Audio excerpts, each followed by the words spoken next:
Buenos días. Espacio, nos da mucho gusto realizar esta actividad porque es la primera en el marco de los 50 años de Acatlán. Y nos va a tener mucho gusto por ustedes que están estudiando aquí y ya son partícipes de este medio ciclo de existencia de una facultad que empezó a llamarse Primera Escuela Nacional de Estudios Profesionales Acatlán, pero en cuanto empezó a realizar estudios de posgrado, pues es así como adquiere la calidad de facultad de estudios superiores. Y además, una facultad que es multidisciplinaria, es decir, que aquí incluyen muchas carreras, muchas licenciaturas, muchas visiones de la universidad. De por sí la universidad es eso, universalidad de ideas, universalidad del pensamiento, y aquí confluimos. Y qué mejor que sea en el posgrado, que estamos también de manteles largos junto con la FES Acatlán. Ustedes que están estudiando cualquiera de las disciplinas, de la licenciatura, de las maestrías, de especializaciones, poder decirles que Acatlán es una de las entidades que más disciplinas, que más maestrías, que más posgrados ofrece y más opciones, tanto de titulación como de seguir preparándose a ustedes, les da como Universidad Nacional Autónoma de México, porque esta universidad pues ofrece todos los programas, ¿no? Y es una universidad que es siempre repetimos esto, pero pues tenemos que presumir que somos de una de las mejores universidades del mundo. Y Acatlán ha aportado en sus egresados, en sus profesionistas, en los tomadores de decisiones, a muchas personas, a muchos profesionistas que ahora están tomando decisiones, que están haciendo ciencia, que están aportando a la sociedad, ayudando a solucionar problemas y de los cuales nos sentimos orgullosos. Ustedes van a ir viendo cápsulas donde van a entrevistar a distintos personajes que ahora son famosos, como algún día ustedes van a hacer, de eso estoy seguro, y espero que sean famosos por algo bueno, no vayan a aparecer ahí. No, y estudiar, pues evita que seamos famosos por cosas malas. ¿Sí? Entonces, acá es, como dicen, y bienvenidos. Por eso en estos 50 años de ese encuentro de estudiantes, de posgrado, ¿no? Que lleva por título hacia la consolidación de nuevas tendencias en la investigación multidisciplinaria, pues les quiero dar esta bienvenida y darles la bienvenida también a nuestros estudiantes, ¿no? A David Núñez, al doctor Cristian Acosta, a la licenciada Carla Mejía, al licenciado Mario Eduardo Martínez, quienes van a dialogar, porque eso es el objetivo de este ejercicio, es un diálogo, también que es un tema de multidisciplina, de interdisciplina, pero el diálogo es lo que nos une. Podemos tener disciplinas distintas, formas de pensar distinto, pero el diálogo nos une y nos une también el método, la ciencia, los enfoques científicos, las ciencias sociales, y entonces eso es importante también mencionárselos a ustedes. Les deseo mucho éxito en esta primera actividad de los 50 años de la consolidación de nuevas tendencias en la investigación multidisciplinaria. Agradezco también a la doctora Mayra Mérida por su trabajo de organización de esta mesa.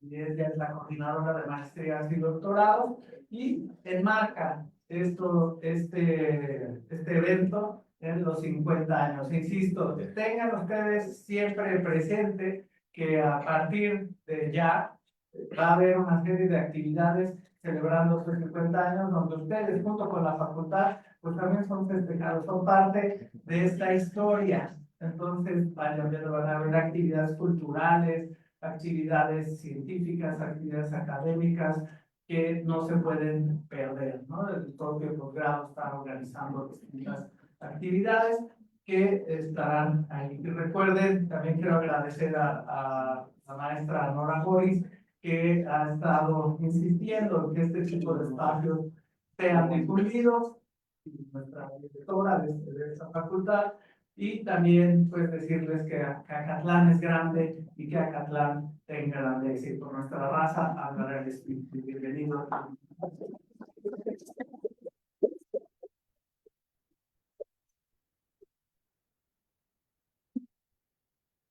Ahora pues, vamos a empezar con la actividad. Le doy el espacio a la cabo.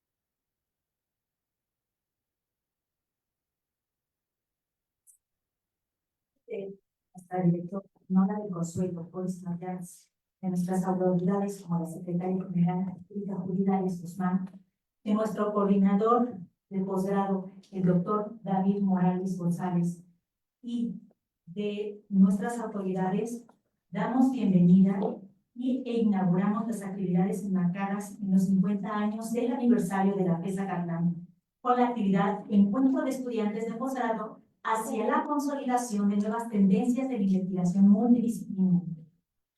El encuentro se realiza, como ya lo sabemos, en este 50 aniversario y tiene como finalidad generar un espacio de diálogo, reflexión y colaboración entre estudiantes de posgrado de diversas disciplinas, con el propósito de fortalecer la producción académica, fomentar el intercambio de ideas y visibilizar las nuevas tendencias en la investigación, así como analizar los retos y oportunidades que enfrentan las nuevas generaciones de investigadores en un mundo en constante transformación a través de los temas de investigación que desarrollan en sus estudios de posgrado. Es así como damos paso a la participación del licenciado Mario Martínez Bello. Él es licenciado en Ciencias Políticas y Administración Pública por la Facultad de Estudios Superiores Acatlán, con mención honorífica por la tesis de investigación la multiplicidad de ordenamientos y programas ambientales del Gobierno Federal en México y su influencia en Programa de Acción Climática de la Ciudad de México. Con múltiples participaciones en proyectos de carácter público en el Poder Judicial de la Federación, la Secretaría de Medio Ambiente y Recursos Naturales, la Secretaría de Trabajo y Fomento al Empleo de la Ciudad de México, con la participación en el sector privado en proyectos como OLAS, con la Agencia de Cooperación Alemana, GIS, la empresa Geocir México del grupo Cemento Lafarge Holcim, con cadenas hoteleras como Grupo Palace Resorts y otras participaciones, actualmente cursando el grado de cuarto semestre de la maestría en urbanismo en la FES Acatlán. Damos la bienvenida, damos paso a su participación. Hola, muy buenos días a todos. Muchas gracias por la presentación. ¿Me pueden apoyar, por favor?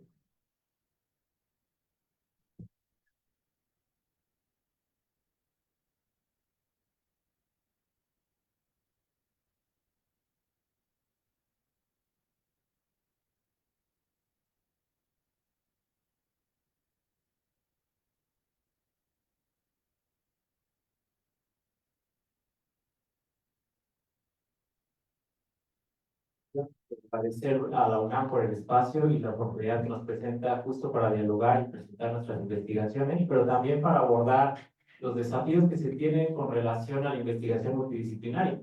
Aquí en Acatlán, yo soy representante de la maestría en urbanismo, pero vaya, tenemos el desafío de integrar una investigación que se nutre de diversas carreras, pero también disciplinas que están allá afuera y que también justo se dan aquí a nivel licenciatura, por ejemplo, como la ingeniería, la arquitectura, ciencia política, sociología, economía. Urbanismo, la verdad es que se nutre de todas y cada una de estas, lo cual representa en un primer inicio un desafío para integrar la investigación, el estado del arte, todo lo que implica, ya que, vaya, cada una tiene diversos enfoques que nosotros, pues vaya, tenemos que aterrizar de manera que todo vaya hacia un fin, hacia un objetivo. En la maestría en urbanismo tenemos justo ese reto de generar, como otras carreras, claro, un impacto social por los problemas que están sucediendo allá afuera, en materia de vivienda, en materia de agua, en tránsito, movilidad, en gestión de residuos, vaya, es bastante diverso los temas que se abordan a nivel de urbanismo. Y teniendo esta consideración, es que, bueno, agradezco mucho el apoyo de la presentación. Mi tema lleva por título el uso y aprovechamiento de residuos de construcción y demolición para mejora del espacio público en zonas marginadas de las alcaldías del sureste de la Ciudad de México. Mi tutora es la doctora Nectalí del Instituto de Ingeniería, que en este sentido me aporta a mí. Yo soy politólogo, pero mi tutora es ingeniera. Entonces, de ahí viene un primer inicio, lo que es la formación multidisciplinaria y el apoyo entre dos carreras distintas. Empiezo mencionando que el campo de conocimiento en urbanismo se divide en cuatro, lo que es desarrollo inmobiliario, desarrollo urbano regional, economía política y ambiente, y gestión urbana y política pública, de la cual soy representante.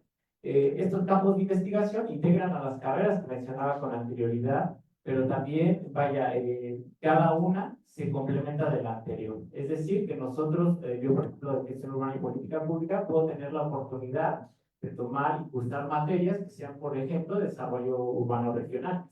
De igual manera, estos campos de investigación se intersectan en lo que son las líneas de investigación de la maestría y el doctorado, que son 9, que van desde medio ambiente, gestión territorial, gestión y política pública, municipal, etcétera. Vaya, es bastante amplio en este sentido.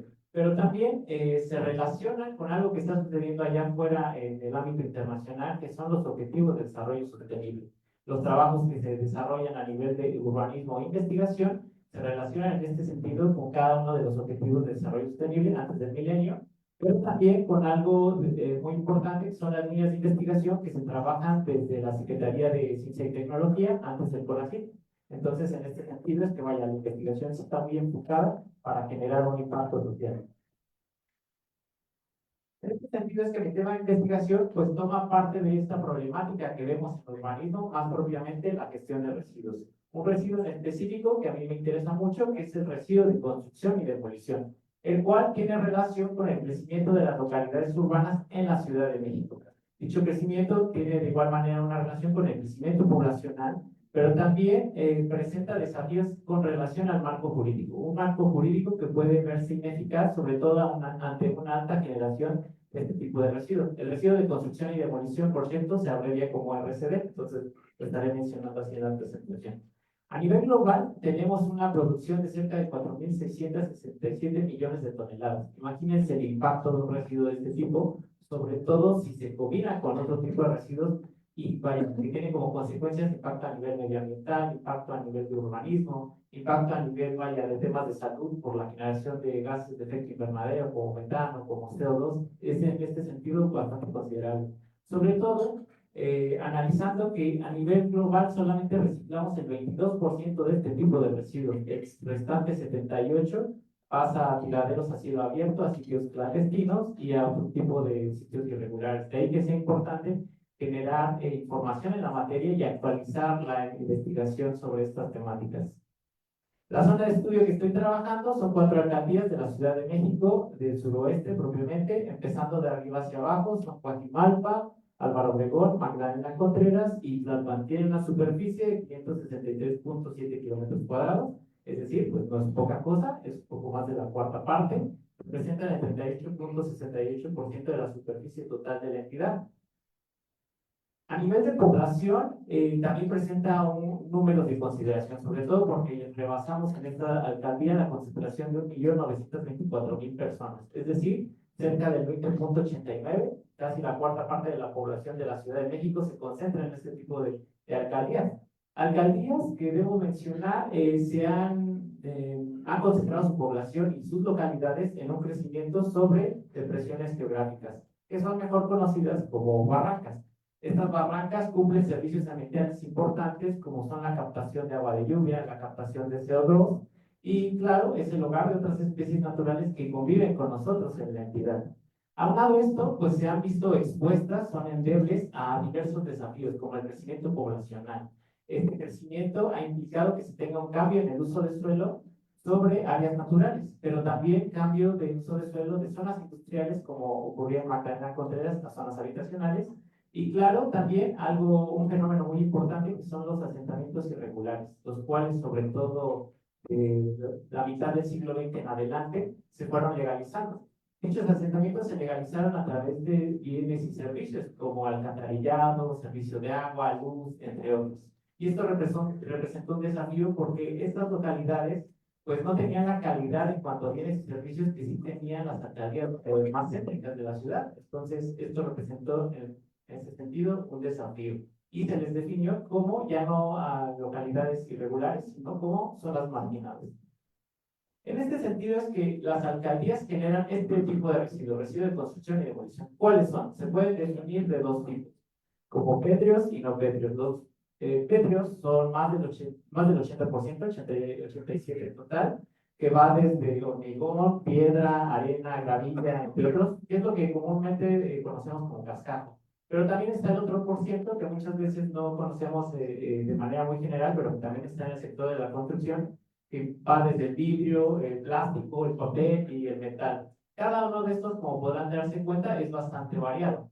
Y forman parte también, a su vez, de otra clasificación que son los residuos de manejo especial. De ahí que sea importante generar instrumentos adecuados en la materia para llevar el manejo y disposición adecuada de los mismos. Sobre todo considerando que para el año 2020 generamos 14.000 toneladas de residuos de construcción y demolición, que en estudios más recientes se ha considerado la cifra de 17.000.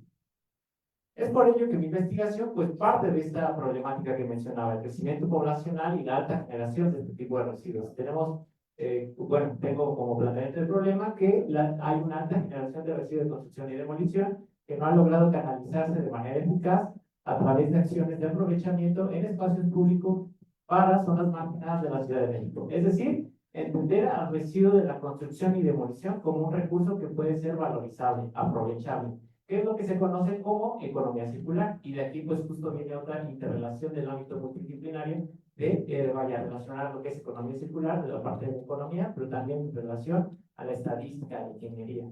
Es por ello que mi hipótesis es que la normativa, ya que bueno, yo soy politólogo, entonces me tenía que enfocar en la parte de la norma, las políticas. La normativa ambiental de la Ciudad de México ha sido ineficaz al integrar acciones para mejoramiento del espacio público en zonas marginadas del sureste de la Ciudad de México, que es mi área de estudio. Y donde por ende mi objetivo general es evaluar el uso y aprovechamiento a través de acciones de mejora en la norma aplicable para la utilización de espacios públicos en las zonas marginadas de las alcaldías que menciono. En el sentido de optimizar espacios públicos, por ejemplo, mediante diseño no estructural, de lo que son camellones, andadores, la mejora en espacios públicos y mobiliario, en calles, vialidades, entre otros, parques, por supuesto, de igual manera, entre otros elementos que mostraré más adelante. La metodología que estoy aplicando en este sentido es el método deductivo, es decir, ir de lo general a lo particular, analizando cómo ha sido el desarrollo del marco jurídico desde códigos sanitarios muy generales hasta normas ambientales específicas tocantes en la materia, pero de igual manera analizando el marco histórico de los asentamientos en cada una de estas alcaldías, cómo ha pasado de ser pueblos a incluso sufrir problemas por asentamientos irregulares y el cambio de uso del suelo. De igual manera, analizando datos de fuentes oficiales, como de la Secretaría de Medio Ambiente de la Ciudad de México, el INEGI, pero también del sector privado. Y también analizando los procesos, las características, qué implica que generemos este tipo de residuo, que es parte de lo que se ve en las dinámicas espaciales, además de otros elementos. Y lo que he encontrado como resultados preliminares es que en estas 4 alcaldías que estoy analizando, que pueden ver en color naranja, frente a las oscuras, que son las otras 12 alcaldías, es que aquellas que tienen una mayor concentración poblacional son quienes están generando más residuos de construcción y demolición en las 4 alcaldías que estoy analizando. Álvaro Obregón y Tlalpan se presentan como aquellas con más generación, pero también que tienen una mayor concentración poblacional, por encima de Magdalena Contreras y Coajimalpa, que son quienes tienen menor concentración, pero también menor generación. Y podrán darse cuenta que, vaya, frente a las otras 12 alcaldías, pues no son las que tienen mayor concentración poblacional y tampoco las que tienen mayor generación de este tipo de residuos, pero al estar en estas zonas que menciono que cumplen servicios ambientales como Barrancas, es importante en este sentido generar investigación en la materia para el manejo adecuado de este tipo de residuos. Y aquí, vaya, ya me paso a la parte teórica que establecen teóricos como Pedro Abramo. Esta foto que pueden ver, muy hermosa, por cierto, del poniente de la Ciudad de México, es la zona de Barranca de la parte de Álvaro Obregón entre Santa Fe y una colonia que se conoce como Presidente Socapula. Esta se encuentra en el poniente. De acuerdo a teóricos como Pedro Abramo, podemos definir que tenemos una estructura socioespacial desigual. Es decir, por un lado tenemos difusión. La ciudad ha crecido, se ha expandido. Se ha expandido de dos formas, de la vía legal, pero también de la vía irregular e ilegal. Por un lado, en la vía legal tenemos la vivienda y comercio más elevado. En la flecha puede verse las Torres de Santa Fe, ahí está el edificio del Pantalón. Representa zona de comercio, representa zona de actividades económicas importantes del poniente, pero también representa una zona donde la vivienda es para personas con un mayor poder adquisitivo. Aquellas personas que no pueden adquirir vivienda en este tipo de lugares y que, vaya, no son de una clase media ni de una clase muy alta, pues vaya, ¿qué ocurre? Los asentamientos irregulares que también forman parte de este crecimiento de la ciudad, generando con ello una urbanización pirata, que se le puede denominar así, de manera un poco llamativa. Estos son los asentamientos informales, pero implica una apropiación del terreno de estas áreas naturales y por ende una invasión. También por otro lado tenemos la compactación, es decir, la ciudad se ha densificado. Implica que tenemos barrios cerrados habitacionales, como puede verse en la imagen de tu derecha, las torres habitacionales en color amarillo, pero que pues, vaya, pues todos en color naranja, etcétera. Estas, hay una delimitación del espacio en las mismas. Para entrar, necesitamos una identificación, una razón para transitar por cada una de ellas. Y esto implica una delimitación del espacio que se puede definir como segregación socioespacial o marginación. Esto, por ende, implica que se tengan otros fenómenos que pueden derivar o llevar a otros aspectos como la gentrificación, por el aumento del uso de suelo en este tipo de lugares. Pero vaya, ¿qué pasa con aquellas personas que no pueden adquirir la vivienda en el sitio más caro y tampoco, digamos, en una clase media económica? Pues ocurre que rentan y construyen en zonas donde es más asequible. ¿Y cuál es ese tipo de lugares? Las barrancas. Las barrancas son sitios donde es más fácil construir, donde es más asequible rentar y donde también se dan elementos como la autoconstrucción, es decir, las ciudades empiezan a crecer en ese sentido y las viviendas también empiezan a crecer hacia arriba. Y poco a poco empieza también a darse un mejoramiento sobre las mismas. Aquí en la imagen puede verse que tenemos un panorama totalmente gris, pero destaca un elemento muy peculiar, que es el color. Este color representa que estas viviendas empiezan a tener una mejora en las mismas y empieza a darse una calidad, lo que representa que la población residente pues, empieza a darle pues, una manita de gato a sus viviendas. En este sentido es que cada una de estas dinámicas que mencioné con anterioridad pues representa que tengamos una generación de residuos de construcción y demolición o de crecimiento de la ciudad, pero también de otro tipo de residuos. Aquí en la siguiente gráfica hago una comparación de los residuos sólidos urbanos, que son los que generamos en nuestras actividades diarias, frente a los residuos de construcción y demolición en color rojo. Podrán darse cuenta que los residuos sólidos urbanos han estado del año 2010 al año 2020 por encima de las 12.000 toneladas diarias, frente a los residuos de construcción y demolición, que pasaron del año 2010 de generar 7.000 toneladas a aproximadamente 14.000. Es decir, la ciudad está creciendo y los residuos de construcción se duplicaron en un periodo de 10 años. Llevándolo al ámbito espacial, que es algo que hacemos en urbanismo, tenemos que aprender a hacer mapas. Yo como politólogo tuve que afrontar este reto de empezar a diseñar mapas y empezar a diseñar mapas con base a datos de fuentes oficiales como INEGI. Este lo tomo de la población total por agente del año 2020, de muy baja concentración a muy alta concentración. Y podrán darse cuenta que aquellas que tienen muy alta concentración se encuentran en la parte poniente, pero en zonas cercanas a puntos económicos importantes de la ciudad, como Coajimalpa y Santa Fe. Magdalena Contreras también tiene una mediana concentración cercana a un punto económico importante de la ciudad, que es el Pedregal, y Tlalpan también tiene un poco de esta cercanía en relación a un punto económico, que es la zona de Perisur, pero también de actividades económicas terciarias y secundarias importantes de la alcaldía Xochimilco. Es decir, la población se está asentando en lugares donde es más asequible, pero también donde es más fácil rentar, y que si hiciéramos la comparación, no lo traigo aquí, pero si hiciéramos la comparación por mapa de migración, hay una relación muy proporcional de personas que están migrando justo en estas localidades. Aquí es Coraje, que es áreas de estadísticas básicas, que tiene una representación muy proporcional con lo que son las colonias. Pero ¿cómo son estas colonias? ¿Dónde se haciendo? Como esta fotografía que pueden ver en su imagen, esta también es de la alcaldía de Álvaro Obregón, propiamente en la presa Río Becerra. Son localidades que se han asentado donde es más barato tanto rentar como construir. Las viviendas ya han empezado a crecer hacia arriba, ahí pueden ver que hay viviendas de más de un piso, pero también pueden darse cuenta que hay una generación de residuos de todo tipo, tanto de construcción como de sólido urbano, que ya se han mezclado, que ha pasado a ser una fuente de contaminación a una presa, que es la presa del Río Becerra. Y de igual manera, pues ha representado desafíos que se suman a otros como movilidad. Aquí no vamos a encontrar ecobici, ni vamos a encontrar metrobús, pero sí vamos a encontrar aspectos desafiantes como delincuencia organizada y vaya, crecimiento informal. Y así por terminar, aquí hago la comparativa de viviendas con piso de tierra de igual manera del año 2020. Entre más al sur viajemos en la Ciudad de México, vamos a encontrar más vivienda que utilizar tierra en el diseño de las mismas, pero también donde podemos encontrar en la misma proporción espacios públicos de terracería que podrían ser optimizados mediante residuos de construcción y demolición. Optimizados en el sentido así de vialidades, de banquetas, de camellones, de andadores. Aquí tenemos una imagen representativa de Magdalena Contreras en el barrio de San Francisco. Aquí es incluso peligroso transitar, sobre todo cuando es mojado, cuando está mojado o cuando llueve. Entonces, esto podría ser optimizable a través de un diseño y utilizando el residuo de construcción y demolición.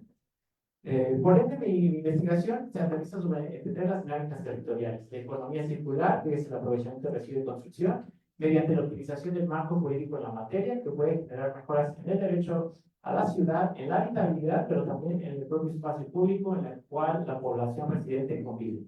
Y convive en este tipo de lugares, en parques y jardines, donde los propios vecinos ya han empezado a optimizar sus jardineras utilizando cascajo, pero esto podría tener un mejor diseño. O el mobiliario, que podría cambiarse de utilizar polipropileno de alta densidad, que va a tardar muchos años en degradarse, por residuo de construcción y demolición. El caso que ustedes pueden ver ahí en la imagen es una banca que fue hecha justo con plástico y se combinó con madera. Esta ya se degradó, ya cumplió su función y es incluso peligroso sentarse. Podrán darse cuenta que a la izquierda se ven incluso unos clavos oxidados.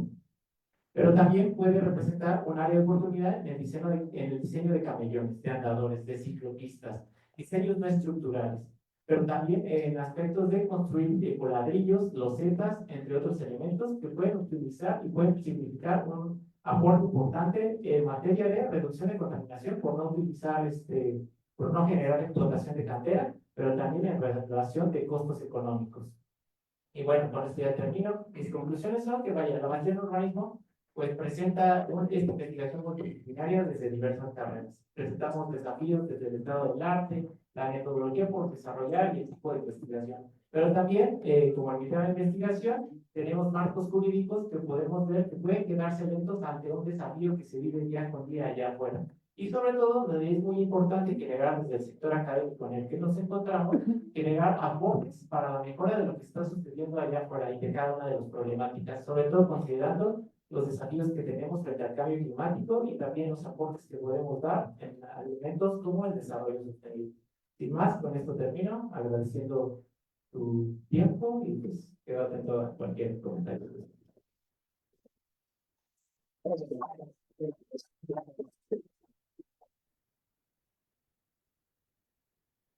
Gracias al licenciado Mario Martínez Bello por su participación, por esta visión urbana sobre temas tan importantes como son la densificación, la gentrificación, la urbanización, como él nos menciona, Pirata, que forman parte de esta estructura socioespacial y esta marginación socioespacial que probablemente son datos y son muy particulares de ciertas materias que se ven en el área urbanística y que nos permiten abordar estos problemas desde otras perspectivas que tienen que ver con la gestión de estos residuos y más en específico de las que nos habla el licenciado de residuos de construcción. Damos las gracias por su participación y daremos paso, si es que alguno de ustedes no tiene alguna pregunta o alguna participación, a la siguiente ponencia.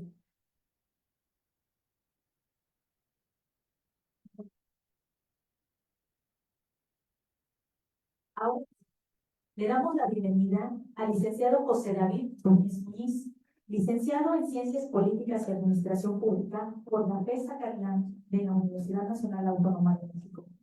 Se ha desempeñado como administrativo en el Departamento de Personal de la Facultad de Estudios Superiores Zacatlán. En el ámbito académico, participó en el proyecto Hacia una Política Social Integral del Laboratorio Nacional de Políticas Públicas del Centro de Investigación y Docencia Económica CIDE. Sus líneas de investigación son la política social y la evaluación de programas públicos. Le damos paso a la participación del licenciado José David Núñez.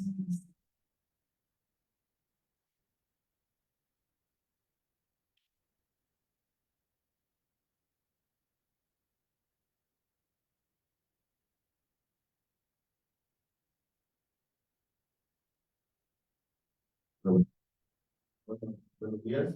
Bueno, primero, pues, muchas gracias por la invitación. Estoy muy contento de estar aquí y poder platicar un poquito sobre los avances que tenemos en el tema de investigación que venimos desarrollando a lo largo de la maestría.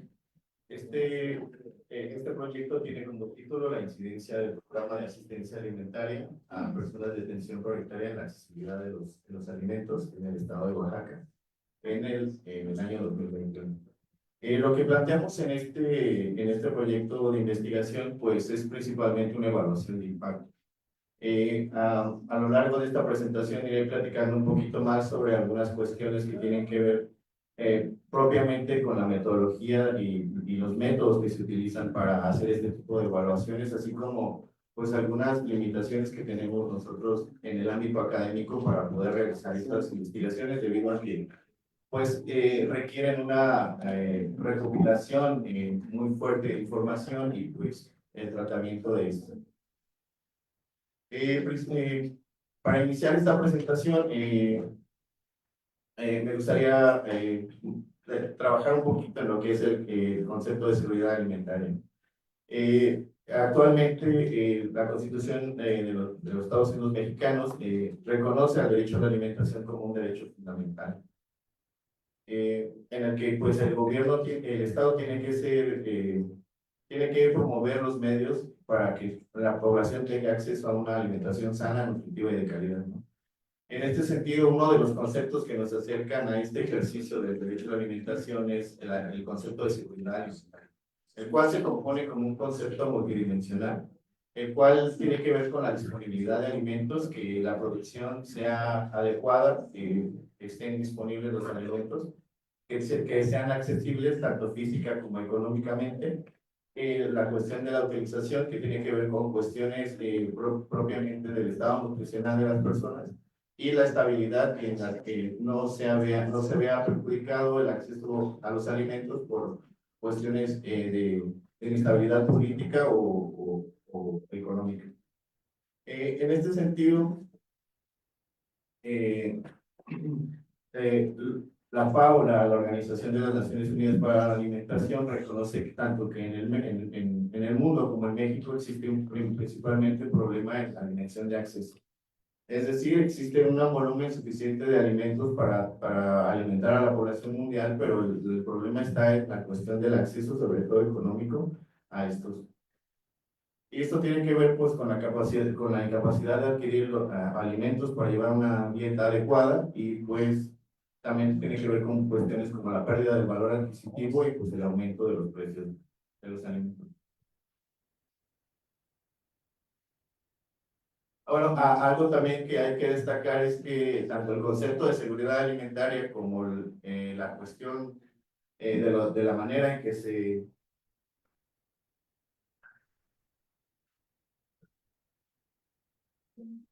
a la manera en la que se da respuesta a estas necesidades de la población ha evolucionado debido a diferentes paradigmas políticos y económicos. Un ejemplo de estos, se han llevado a cabo en México políticas alimentarias desde los años 40, las cuales principalmente estuvieron enfocadas en la producción de alimentos y el consumo, dando programas asistenciales a grupos vulnerables, sobre todo para fomentar el consumo de algunos alimentos básicos. A partir de los años, de los años 80, con este cambio de las políticas neoliberales y la apertura comercial, pues se deja de lado un tanto esta cuestión de la productividad de alimentos y se pasa principalmente a políticas enfocadas a la demanda y a la provisión de bienes. Esto se ha traducido, como lo hemos visto en la tradición de la política social en México, sobre todo en intervenciones focalizadas, y en materia de alimentación, pues se han desarrollado programas, sobre todo, que tienen que ver con desayunos, despensas, cocinas populares, suplementos y transferencias monetarias, como ha sido pues la mayoría de los programas que se han llevado a cabo. Actualmente, pues, vemos una insuficiencia de estos programas para poder atender la problemática alimentaria, pues están desligados a algunas veces de los contextos que se tienen y pues eso nos lleva a una pregunta que es ¿cuál es el impacto de estas intervenciones? Y sobre todo el interés de esto es poder justificar su existencia, ¿no? Si de verdad están dando un impacto positivo al acceso a la alimentación de la población. Esta investigación se basa principalmente se desarrolla en el estado de Oaxaca, la cual, pues, como sabemos, es una de las entidades que históricamente han sufrido condiciones de marginación y dificultades de acceso a los alimentos y pues condiciones de pobreza, ¿no? Se destaca que pues el estado de Oaxaca se compone de 570 municipios, de los cuales 402 son municipios rurales, con menos de 5,000 habitantes, ¿no? Se destaca también que, bueno, cerca de 1,2 millones de personas padecen carencia por acceso a la alimentación y cerca de 1 millón de personas no cuentan con con un ingreso suficiente para adquirir una canasta alimentaria. Algo que también me gustaría destacar es que de 1974 a 1996 el Instituto de Investigaciones Nutricionales Salvador Subirán ha llevado a cabo algunos estudios en los que han destacado la región sur del país, en particular la entidad de Oaxaca, como situación de riesgo nutricional. Como vimos en el mapa anterior, Oaxaca se divide en 8 regiones. En este cuadro, pues, resumimos un poco los indicadores que tienen que ver con la carencia por acceso a la alimentación y la población que no cuenta con un ingreso suficiente para tener acceso a las canastas básicas. Algunos de los factores asociados que tenemos a la presencia de rezago social en la entidad, pues son la baja productividad del sector primario, la informalidad laboral. Las principales actividades económicas en la entidad son jornaleros agrícolas, y pues se destaca que el INEGI destaca en 2020 que cerca de un 88% de la población se encuentra en condiciones de informalidad laboral. En esto también podemos encontrar cuestiones de desempleo, marginación y falta de infraestructura. Ahora, el programa que nosotros estamos trabajando es el programa de asistencia alimentaria a personas de atención prioritaria, el cual pues es una intervención pues destinada a atender las dimensiones de acceso y consumo de las personas. El tipo de apoyo que otorga pues son canastas alimentarias, despensas, y algo de destacar es que este programa pues tiene una operación desde el 2021, perdón, y es resultado de la estrategia de asistencia alimentaria para el desarrollo comunitario desarrollada por el DIF nacional. Algo a destacar también de esta intervención es que pues, es una intervención que opera desde un enfoque descentralizado, el cual el DIF nacional brinda los lineamientos para su operación, pero los DIF estatales y DIF municipales son los que operan estos programas y pues tienen marcos jurídicos propios para poder trabajar con ellos, ¿no? En la cuestión del presupuesto, el presupuesto que se le da a este programa parte de aportaciones federales del ramo 33, en particular del Fondo para la Asistencia Social. La población objetivo que tiene este programa pues son personas en municipios indígenas de alto grado de marginación, y pues maneja como criterios de selección los que se mencionan: niños, niñas, personas con discapacidad, adultos en situación de vulnerabilidad, y personas en condición de vulnerabilidad por su condición alimentaria, ¿no? En la siguiente presentación podemos ver la cobertura que maneja el programa, la cual pues asciende a cerca de 95,000 personas. Entonces, si comparamos la población que tiene carencia por acceso a la alimentación, pues vemos que en sí su cobertura es mínima, cubre casi cerca de un 10% de la población en esta condición. Y algo interesante también al analizar el padrón de beneficiarios de este programa es que en 2021 el 50% de los beneficiarios también fueron beneficiarios en el año anterior. El programa da prioridad a la atención a los beneficiarios que han sido partícipes del programa en años anteriores, pero pues también genera que estos pues sean pues dependientes de alguna manera de este programa. Pues se destaca que el 33% de estos beneficiarios para 2021 ya había sido beneficiario en 4 años o más, ¿no? Esto nos refleja también una falta en las condiciones, en la estructura jurídica del programa, en que no especifica la terminación de los apoyos, cuáles son los criterios para la finalización de estos apoyos. En esta tabla se resume la cuestión del presupuesto. Se ve que de los años de 2020 pues, a 2022 ha tenido un aumento en el presupuesto, el cual asciende a cerca de 369.719.000 pesos.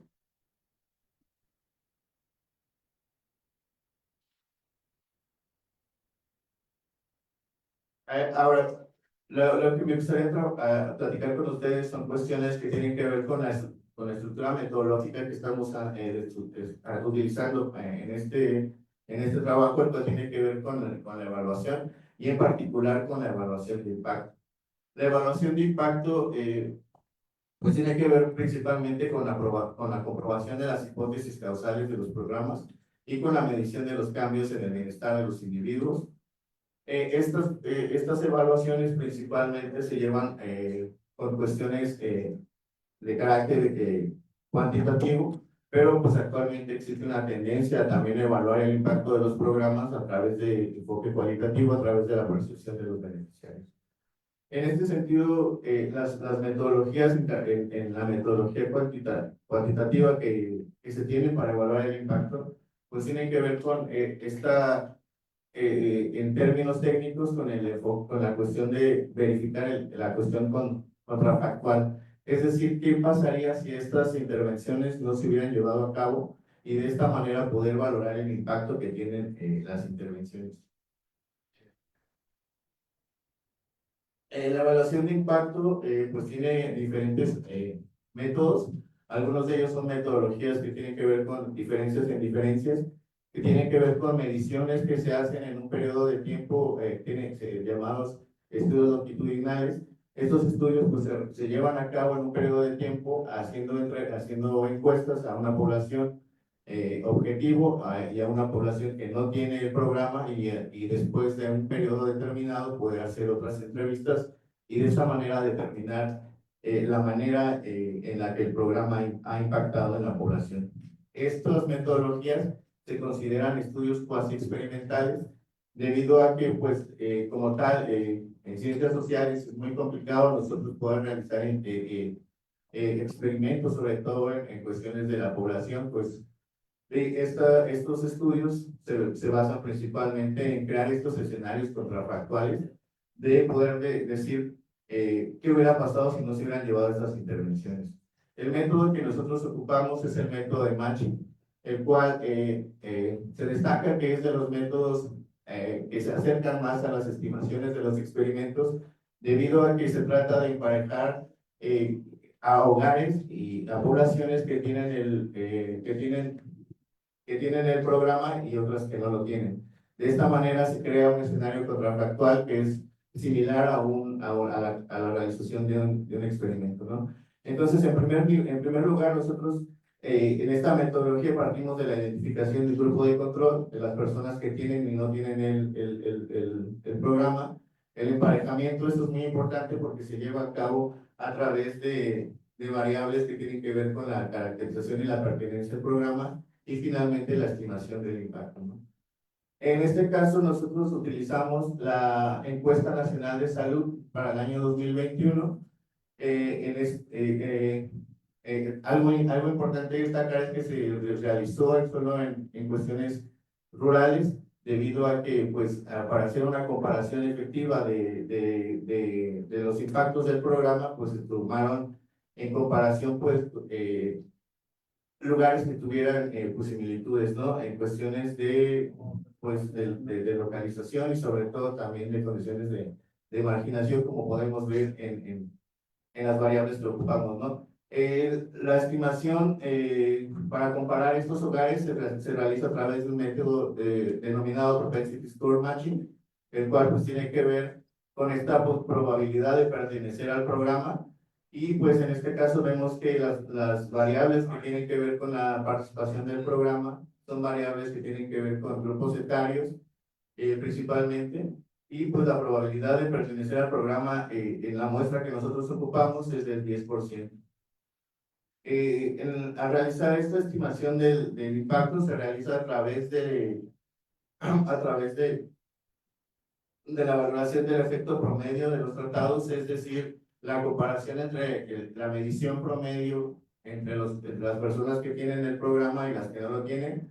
Y bueno, algo ya en la parte, para finalizar un poco esto, las estimaciones que tenemos en ese sentido son que el programa no tiene, al menos en términos de la muestra, un impacto positivo en las condiciones de seguridad alimentaria de la población. Para finalizar, me gustaría presentar algunas de estas conclusiones, las cuales, pues, después de estos resultados preliminares que hemos tenido, pues nos han llevado nuevamente a repensar el problema pues, de los programas y la existencia de estos sobre todo, y pues hemos encontrado que también tiene que ver con que esta falta de impacto de los programas tiene que ver con la calidad de las canastas que se entregan, el consumo del tipo de apoyo por parte de los beneficiarios, la operación del programa, la vinculación que se tiene con gobiernos municipales, debido a que pues, los gobiernos municipales, sobre todo en la entidad, pues tienen algunas carencias en cuestiones de capacidades administrativas, el presupuesto, mecanismos de focalización, y en cuestiones de factores contextuales tienen que ver con preferencias de la población, sobre todo a consumir alimentos locales, y prefieren apoyos a la producción antes que estos programas que solo entregan bienes, ¿no? Algunos, para finalizar, me gustaría destacar esta parte, sobre todo cómo se construyen las políticas asistenciales. Sobre todo tiene que ver con esta formación de los regímenes de bienestar, en la que, sobre todo autores, la cuestión anglosajona mencionan que los programas de alivio de la pobreza que llamamos son programas asistenciales, debido a que se forman en una estructura de protección social pues informal, ¿no? Es decir, que no están ligados a una condición de protección social como puede ser el seguro social, y pues refleja las cuestiones de informalidad laboral en América Latina, ¿no? Entonces, esto también nos lleva a conclusiones, sobre todo de fondo del pensamiento de la política social, en cómo se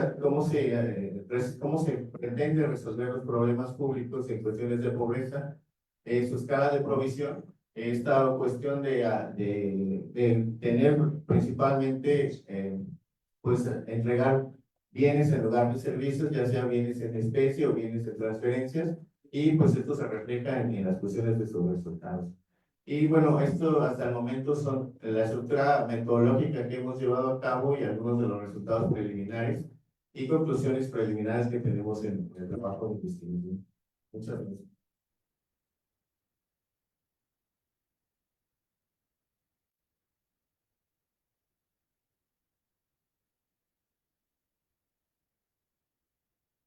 Gracias al licenciado José David Núñez por su participación y por precisamente hablarnos de este impacto que tiene la evaluación precisamente metodológica de estos impactos, de estos programas asistencialistas, cómo realmente si se hacen estudios efectivos se puede medir el impacto que tienen en la vida cotidiana de las personas en políticas públicas tan importantes como lo puede ser la seguridad alimentaria. Si en este momento tienen alguna pregunta, alguna intervención que les gustaría comentar con el licenciado, damos paso.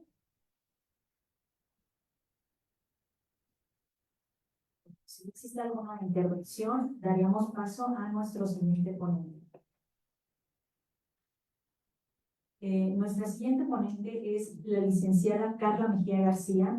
Es politóloga y administradora pública por nuestra máxima casa de estudios y maestrante en la Maestría de Estudios Políticos y Sociales de la Facultad de Estudios Superiores Zacatlán. Se ha desempeñado en diversas instituciones públicas del Gobierno federal y colaboró en la Dirección General de Desarrollo Regional de la Secretaría de Desarrollo Agrario, Territorial y Urbano y en la Dirección General de Desarrollo Urbano, Suelo y Vivienda, perteneciente a la misma Secretaría, en donde participó principalmente en la creación de manuales de operación dirigidos a la población objetivo para la implementación de distintos programas sociales comunitarios. Sus principales líneas de investigación son temas urbanos y socioespaciales, planeación urbana, desarrollo regional y metropolitano y nuevo institucionalismo. Damos paso y le damos la bienvenida a la licenciada Carla. Adelante, por favor.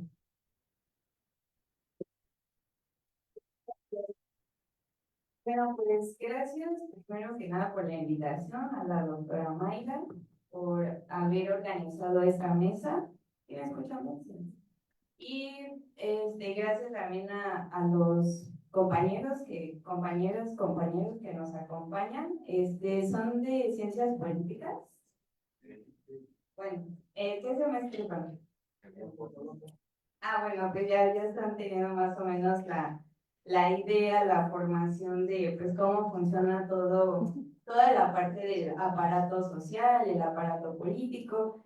Y pues como seguramente ya saben y lo van a estar viendo en el transcurso pues de su formación, todos los problemas públicos pues prácticamente están entrelazados, ¿no? Siempre hay como una correlación, es como la punta del iceberg. Entonces, cuando uno plantea proponer cierta solución para un problema público o un problema que identificamos que está haciendo mal a nuestra sociedad, pues en el transcurso te vas encontrando que esto viene arrastrando otra serie de problemas, ¿no?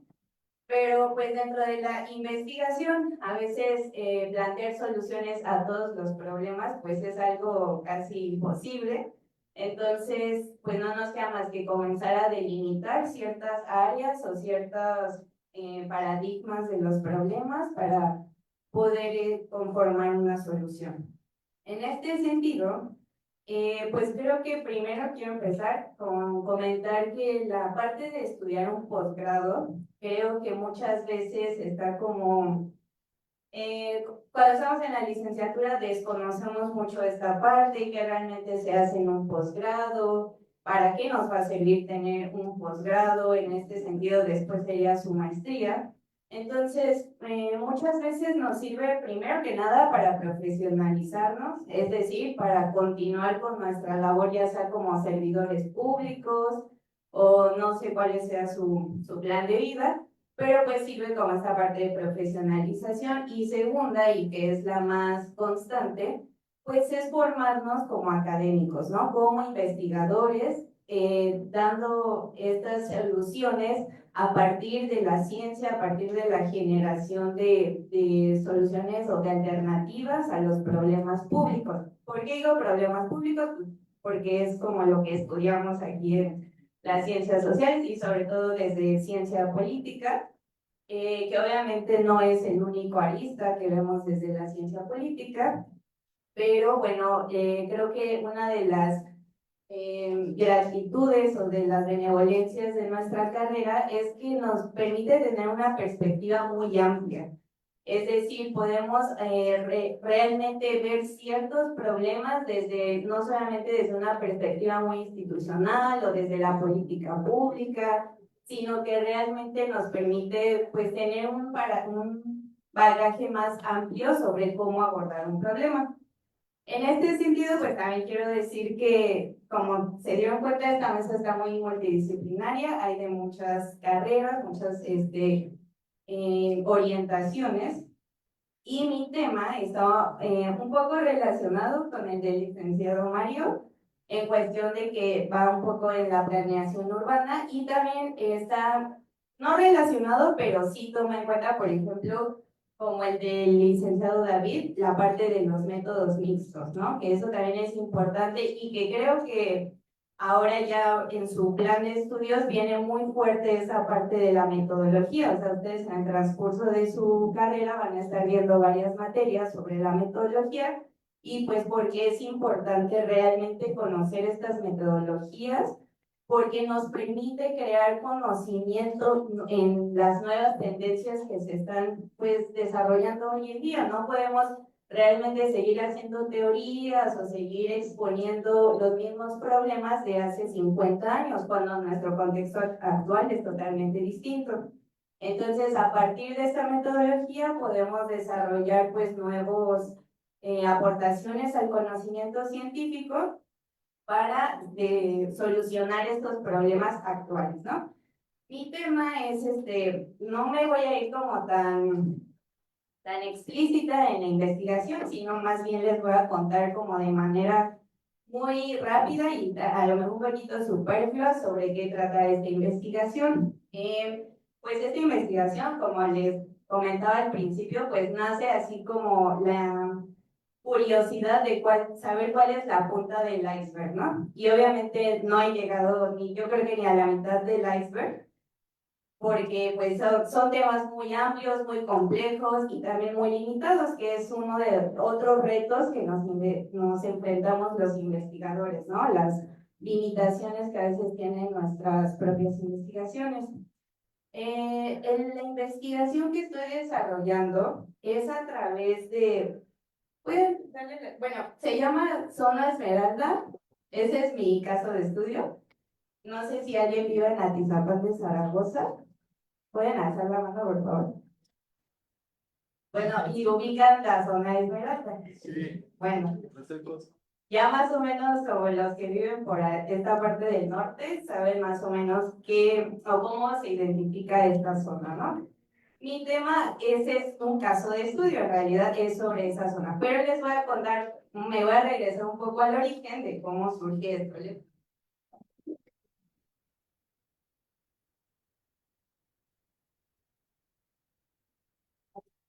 Bueno, todo comienza.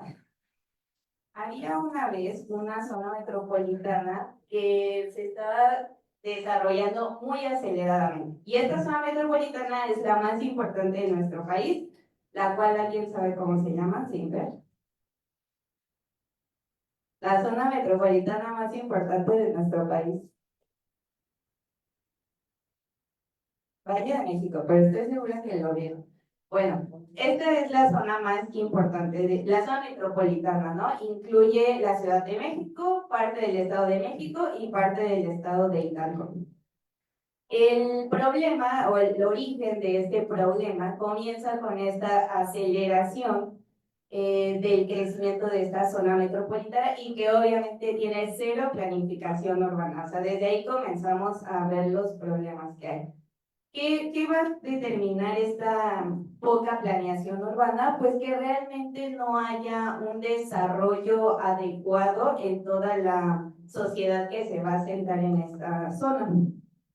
Otro de los factores, o más bien lo que da pauta a este problema, pues es un proceso de urbanización periférica. Aquí comienza realmente mi investigación en la parte de la urbanización periférica. ¿Por qué? Porque anteriormente, o toda la teoría que hemos investigado, que se ha planteado a través de la urbanización periférica, como incluso lo llegó a comentar el licenciado Mario, pues es esta urbanización totalmente marginada, ¿no? O sea, cuando pensamos en periferias, pues, ¿qué es lo que pensamos? Pues asentamientos irregulares, colonias sin servicios públicos, o sea, totalmente un poco la investigación de Mario, realmente no hay ninguna planeación, entonces eso nos, perdón, eso pensamos cuando estamos pensando en periferias, ¿no? Pero este es un fenómeno no actual, pero sí reciente, por lo menos de esta última década, que es la urbanización periférica residencial. ¿Qué significa esto? Que ya no estamos hablando de una periferia totalmente marginada, sin servicios públicos, sino que se están creando fraccionamientos totalmente residenciales, como lo decía Mario, delimitados periféricamente, o sea, físicamente están separados. Y además cuentan ellos sí con una planeación urbana totalmente a veces proporcionada por los gobiernos y también poseen pues servicios públicos de calidad, distribución de los servicios, etc. Aquí influye otro punto que es otro escalón del iceberg, que es el papel del Estado. Pues realmente estos estudios, los estudios de caso que está viendo respecto a este fenómeno de urbanización periférica, pues da a notar que los gobiernos locales, sobre todo, están proporcionando o están propiciando esta urbanización periférica a través simplemente de la concesión de permisos, de la elaboración de infraestructura pública en beneficio de estos conjuntos residenciales y que se ven en detrimento, pues, aquellas localidades que se encuentran alrededor de las zonas residenciales y que carecen de estos servicios, de esta infraestructura, de vías de comunicación. O sea, prácticamente hay una desigualdad en la distribución de los servicios por parte del gobierno. Y esa es parte de mi hipótesis. El otro efecto que tiene esto, o sea, realmente es como una escalera. El otro es que todo esto, o sea, toda esta conjunción de los fraccionamientos residenciales, la propia participación de los gobiernos locales, está generando efectos gentrificadores, como lo mencionó en algún momento Mario, cómo está relacionándose con la gentrificación. Y por supuesto, a la par, está reproduciendo una segregación urbana. Tanto segregación urbana para aquellos que no pertenecen a los conjuntos residenciales y tanto una autosegregación, es decir, que son los propios habitantes de los conjuntos residenciales quienes se aíslan totalmente de la demás realidad, ¿no? De aquí viene el nombre de enclave urbano, que es realmente de donde comienza mi investigación. El enclave urbano, pues prácticamente viene de enclave, que quiere decir como isla, como insular, o sea que está totalmente pues enclavado en un polígono y que está totalmente alejado de la demás realidad social.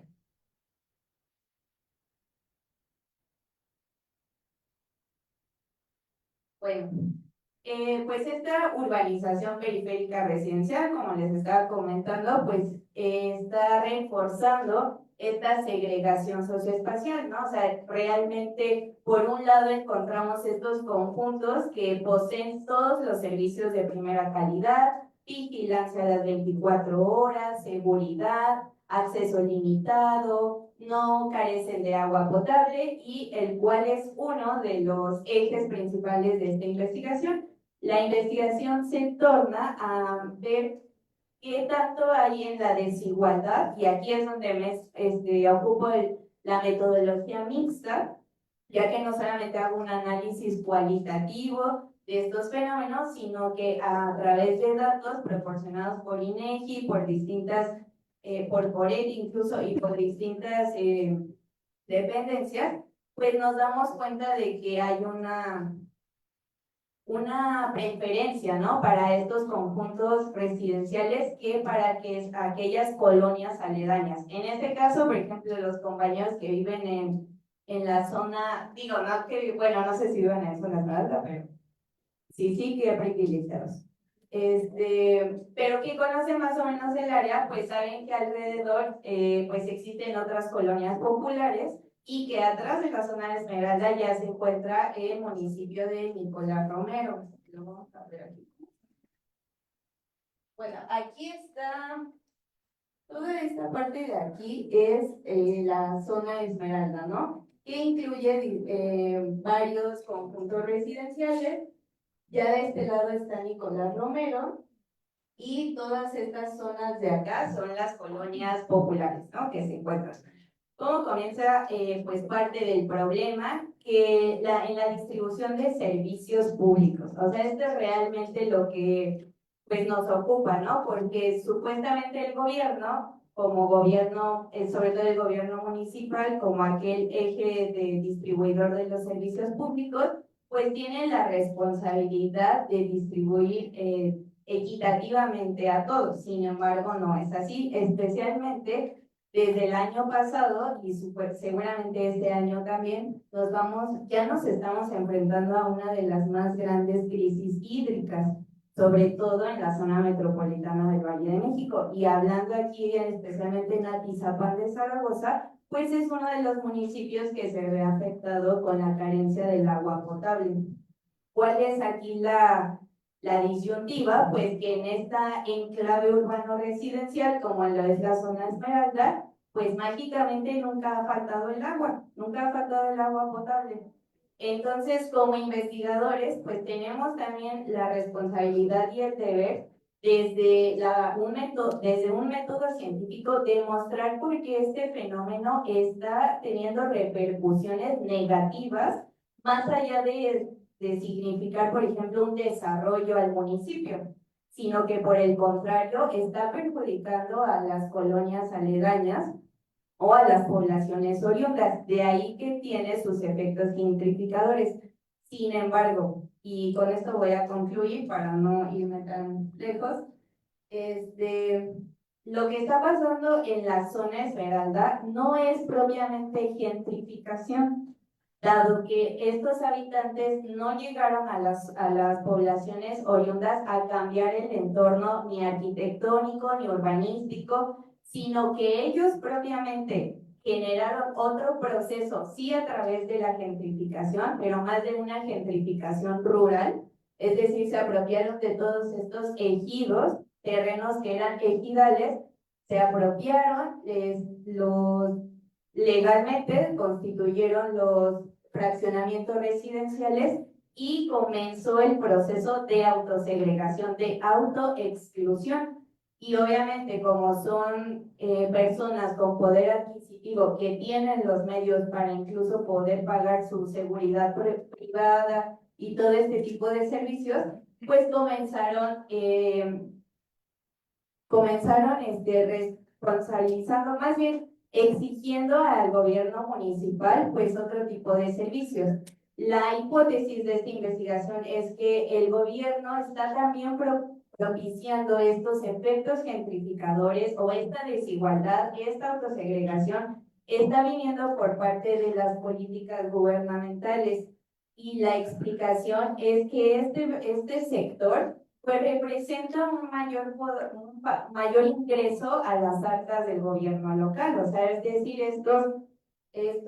estas personas son las que más pagan impuestos, pagan más impuesto de predial, servicios de agua, y la lógica funcionalista pues nos diría que por ende se le debe de dar mayor servicios dado que pagan más impuestos. Sin embargo, pues el gobierno y el institucionalismo público pues no funciona de esta manera. Con esto voy a terminar por este momento. Agradezco mucho la participación y pues espero que se interesen en estudiar un posgrado.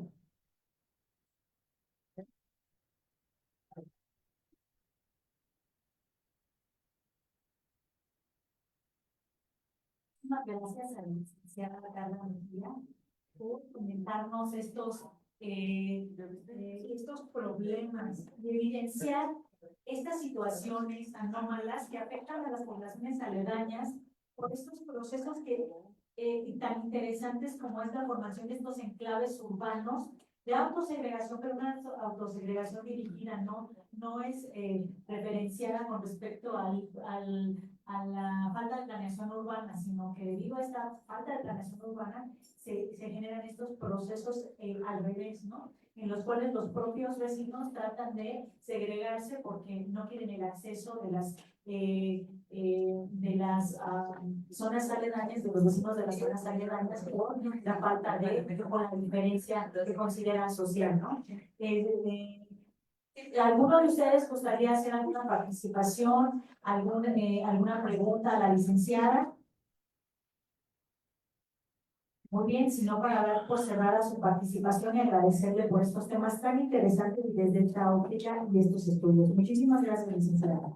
Ahora bien, daríamos paso a la participación del doctor Cristian Miguel Acosta García, que es licenciado y maestro en Derecho por la UNAM, con la mención honorífica. También es doctor en Innovación y Administración Educativa, doctorado en Derecho, la Secretaría de Ciencias, Humanidades, Tecnología y Innovación lo reconoce como investigador a nivel SNI 1. Ha trabajado en el entonces Tribunal Federal de Justicia Fiscal y Administrativa, la Secretaría de Gobernación y en ONGs enfocadas en políticas de primera infancia. Es socio en Acosta García y Asociados, desde donde ha dirigido acciones de incidencia con sociedad civil y organismos como UNICEF. En el ámbito académico, es profesor de carrera asociado en la universidad, en la Facultad de Estudios Superiores de Zacatlán, y responsable del Seminario Permanente de Derechos Humanos en Usuayer y profesor titular en la Escuela de Poder Judicial del Estado de México. Es autor del libro Responsabilidad Patrimonial del Estado y cuenta con diversas publicaciones tanto en instituciones nacionales como internacionales.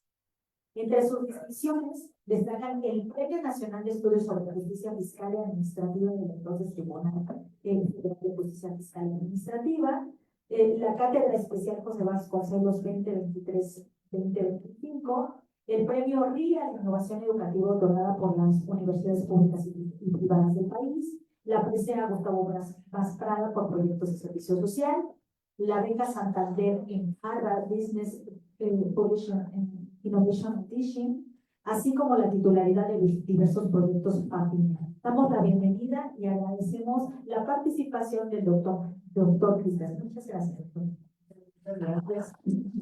Bueno, pues, vamos a empezar a la presentación a nuestras autoridades, al doctor David Morales y evidentemente a nuestra directora.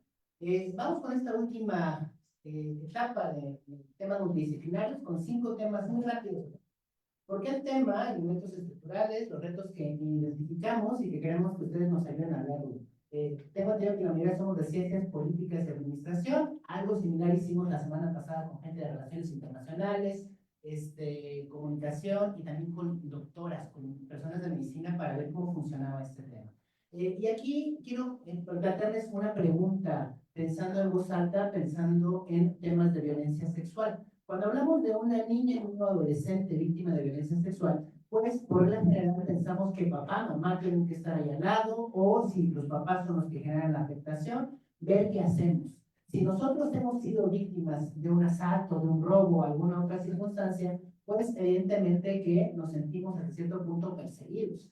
Aquí existe una cartilla que ustedes pueden revisar en Gobernación, que en el punto 7 dice: si una adolescente ha sido víctima de violencia sexual, puede acudir sola, sin acompañamiento de papá, mamá, sin una autoridad y bajo protesta decir verdad a una autoridad de salud, un médico, y decir que ha sido violada y que quiere interrumpir su embarazo.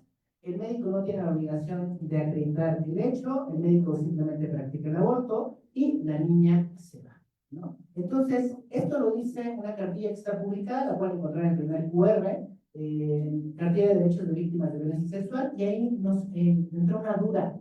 ¿Es válido? ¿A ustedes les gustaría, si tienen una hermanita, o una prima, alguna conocida, que a partir de los 12 años, si fue víctima de violencia sexual, puede interrumpir el embarazo, pero que no se le dé el acompañamiento, que no haya denuncia, que no haya MP, que no se le dé una restitución integral a sus derechos? Sí, bueno.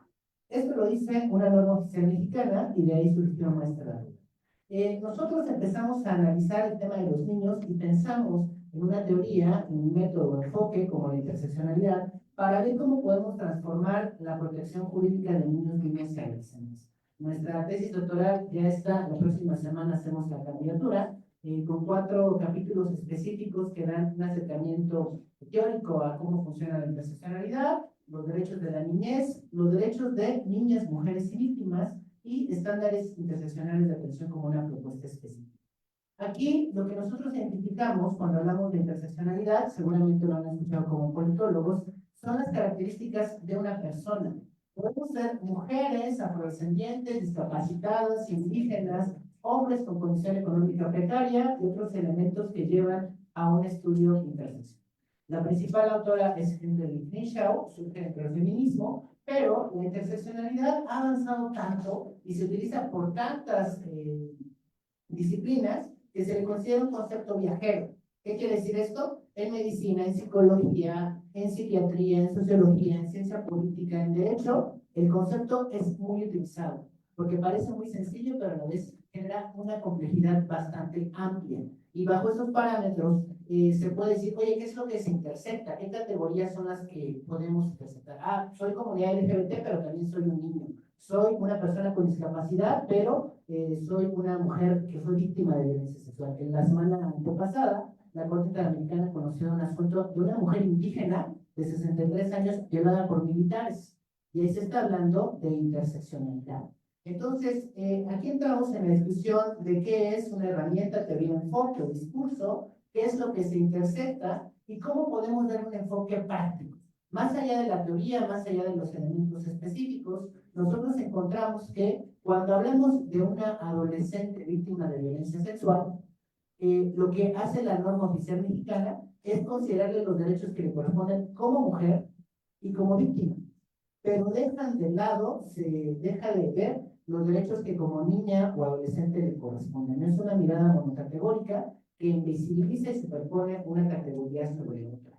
Hay varios elementos, aquí el Estado no interviene, cree que con interrumpir el embarazo es suficiente, pero no le da una ayuda en un seguimiento y esa niña puede ser utilizada.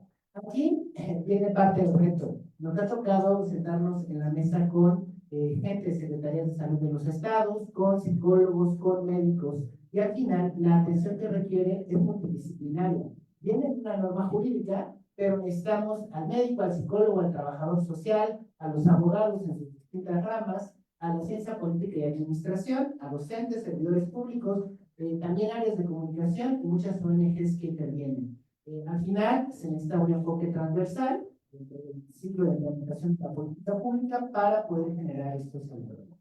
Lo que nosotros proponemos es que se pueda aplicar un criterio de interseccionalidad en toda la normativa, en las políticas públicas, sentencias y capacitación a servidores públicos, con una aplicación ex ante y ex post para poder llevarlo.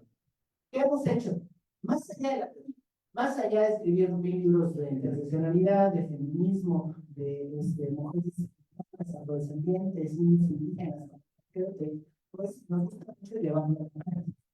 Y el tema, hace 3 años salió un proyecto de norma oficial mexicana que regulaba el tema de los refugios para mujeres víctimas. Cuando revisamos este parámetro, analizamos y vimos que existía un control absoluto de los derechos de las mujeres. Pero la norma se llama para mujeres víctimas y en su caso sus hijas e hijos. Y no existía ningún parámetro adicional que diera protección a niñas, niños y adolescentes. Participamos en el grupo de trabajo de esta NOM y al final se logró que incluyera un enfoque de niñez y parámetros interseccionales para atender a todos los tipos de mujeres. Y esta otra parte, queremos también una modificación de esa norma oficial mexicana 046, porque en Internet podemos encontrar muchos casos como este. La primera vez, mi papá lo hizo porque quiso.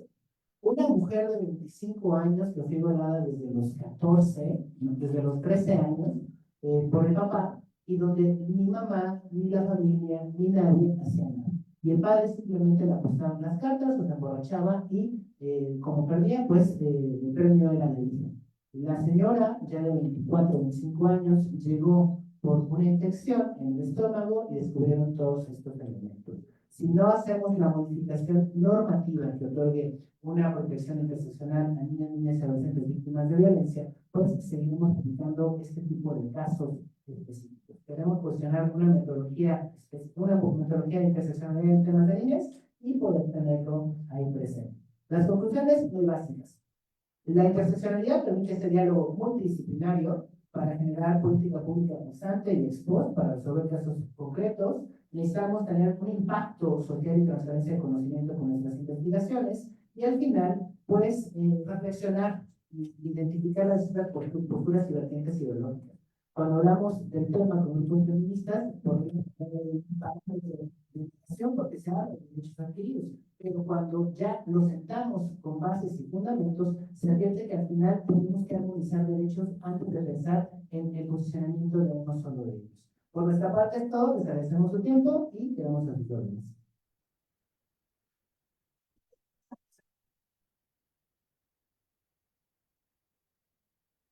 Doctor, qué interesante esta parte, de cómo nos explicó la interseccionalidad, pero sobre todo entender que no es el ser del cero, esta ponderación de derechos uno sobre otro realmente, sino la interseccionalidad tiene que ver con esta contemplación de cada una de estas esferas en las que está teniendo un problema el individuo, en este caso un adolescente, una niña adolescente, una pequeña, ¿no? Y cómo tenemos que atender a todas estas esferas dando atenciones integrales, que no con el simple hecho de decir, bueno, ya interrumpimos el problema, este es el problema principal, ya lo resolvimos, sino que hay muchas más esferas que atender y que precisamente para eso nos sirve y nos ayuda a la interseccionalidad.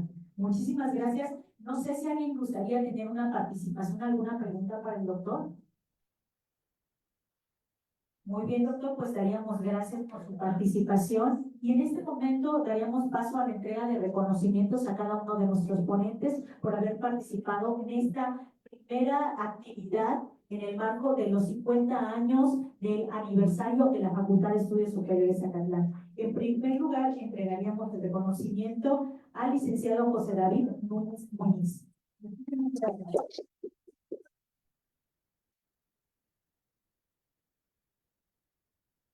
En segundo lugar, daríamos la constancia al doctor Cristian Miguel Acosta García.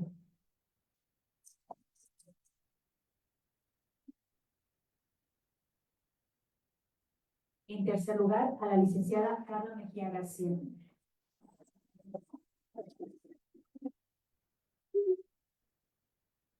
Y finalmente, al licenciado Mario Eduardo Martínez Bello.